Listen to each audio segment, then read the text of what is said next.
Ya, jadi gini ya, secara sederhana ya, kalau bagi kita tim kuasa hukum dari Pak Jokowi Ma'ruf, terminologi hukum yang dipakai ya untuk mendefinisikan tentang DPS ya, Dewan Pertimbangan Syariah itu tidak kurang tidak lebih daripada sebuah unit teknis yang terafiliasi. Dia adalah sebuah badan yang terafiliasi dengan Bank Syariah, gitu kan?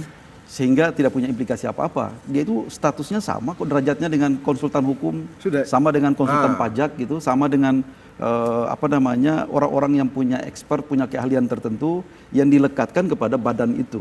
Itu yang pertama. Yang kedua, kenapa seperti itu yang saya katakan, kalau bukan seperti itu dalam PP 72 ya kan 2016 itu tidak mengatur pengecualian tentang dua hal itu.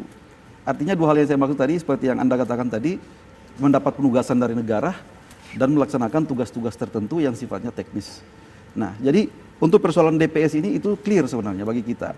Cuman kalau saya gini ya, tidak perlu kita membuat atau membangun tafsir tentang itu. Karena bagi saya momentum untuk pembuktian itu sudah lewat. Tadi pertama yang saya katakan dalam pembukaan ini bahwa harus tiga hal itu yang saya harus jawab. Yang pertama, tepatkah dalil ini dimohonkan untuk diperiksa di depan Mahkamah Konstitusi? Bagi kita sebenarnya sudah daluarsa ya.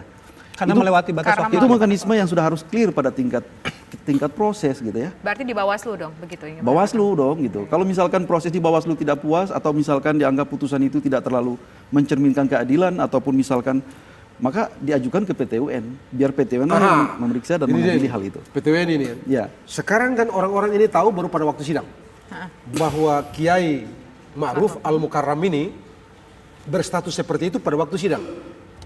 Sidang ini cuma berapa hari kan?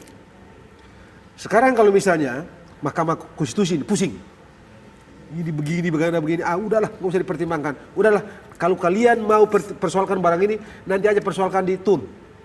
Misalnya dia nyatakan itu dalam putusan, mati nggak? Bikin bom baru kan? Siapkan ledakan baru lagi. Karena begitu Anda tidak mau pertimbangkan barang ini, begitu selesai putusan orang bawa ke Kalau menurut Bang Margarito kan seperti apa pertimbangan hakim dengan tadi berkaca bahwa sebetulnya ini kan masalah proses, harusnya masuknya ke Bawaslu. Lo orang tahu di sini gimana Bawaslu udah lewat? Udah lewat, nggak mungkin lagi. Udah lewat. Nggak mungkin lagi. Apa tidak bisa diperiksa? Nah, nanti apa hakim akan mempertimbangkan? Kalau tidak bisa diperiksa, begitu kan? Hari itu kan saya ingat betul ada kita di sini kan itu. Pak Yusril menanyakan kepada ahli yang beliau ajukan itu, yang ahli pemilu kalau nggak salah gitu ya. Si siapa itu? Heru Widodo. Nah, Heru Widodo gitu. Dia bagaimana kalau hal yang ditemukan itu ditemukannya setelah proses di level bawah, Bawaslu udah lewat. Bisa nggak ya begitu diperiksa di Mahkamah Konstitusi? Kurang lebih begitu substansinya. Lalu Pak Yusril menganalogikannya dengan kejahatan genosida yang tidak diadili di level nasional bisa dibawa oleh PBB dalam rangka hukum PBB diperiksa ICC. Begitu ya. Dan si Heru bilang, oke, bisa. Nah, karena itu bisa diperiksa. Jangan diatur lagi Mahkamah Konstitusi.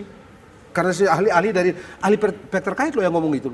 Jadi kenapa tidak? Putus saja. Nah, bisa jadi karena ini rumit dan sensitif.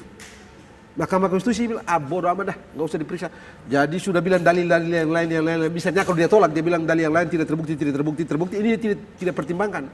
Tapi kalau ini yang dilakukan, sama aja dia bikin bom waktu baru. Atau dia bikin masalah baru, karena ini pasti diambil. Karena hukumnya belum ditetapkan kan. Kalau dia tidak pertimbangkan dan tidak memutuskan ini, itu kan sama halnya dengan hukumnya belum ditetapkan atas soal ini. Implikasinya apa? Masyarakat awam ingin tahu Bang, kalau itu yang dilakukan hakim apa implikasi ke depannya? Dibawa ke PT UN. Bisa dibawa ke PT UN. Jadi bikin masalah baru. Oke, baik. Nanti kita lanjutkan ya. Kami harus jeda lagi. Kabar Petang akan kembali sesaat lagi.